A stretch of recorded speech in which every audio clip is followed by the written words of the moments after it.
আমি বক্সিং খেললে একজন যদি জাহান্নাম থেকে জান্নাতি হয়, বক্সিং খেললে সমস্যা কই? তো মক্কায় সবচেয়ে বড় কুস্তিগিরের নাম ছিল রুকানা। সাহাবারা বিশ্বনবীকে কখনো রুকানার কাছে যেতে দিত না। সাহাবারা ভাবতো বিশ্বনবী যদি রুকানার দরবারে যায় আর রুকানা যদি বক্সিং মেরে বসে, তাহলে বিশ্বনবীর মানিজ্জত নিয়ে টানাটানি। বিশ্বনবী একদিন ফজরের সালাত শেষে লুকিয়ে লুকিয়ে তিনি মক্কার সবচেয়ে বড় বক্সার রুকানার কাছে চলে গেল। যে বলল, রুকানা আসলিম তাসলাম, ইসলাম মানো শান্তিতে থাকবা, দুনিয়ায়ও থাকবা আখিরাতেও থাকবা। রুকানা বলে, না আব্দুল্লাহর বেটা মোহাম্মদ, আমি তো কালিমা পড়বো না, যদি বক্সিং খেলে আমারে হারায় দিতে পারো তাইলে কালিমা পড়ুক। বিশ্বনবী রাজি হলেন। এবার বক্সিং খেলার পালা। রুকানা হাফ প্যান্ট পরে গায়ের মধ্যে জাইতুনের তেল মেখে এভাবে লাফাচ্ছে।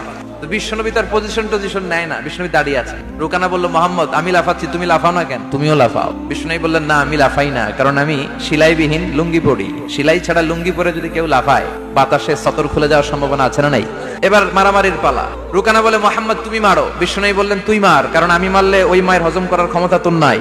বিশ্বনবীর এক হাতে জান্নাতি 40 জনের শক্তি ঢুকাই দিছে কে? এখন রুকানাও মারে না, বিশ্বনবীও মারে না, খেলাও শুরু হয় না। বিশ্বনবী মারে নাই, কিন্তু বিশ্বনবী ওনার ডান হাত মোবারক, এই হাতটা দিয়ে বিশ্বনবী রুকানার ডান কাঁধে এভাবে টাচ করলেন। টাচ করার সাথে সাথে রুকানা বেহুশ হয়ে জমিনে পড়ে যায়।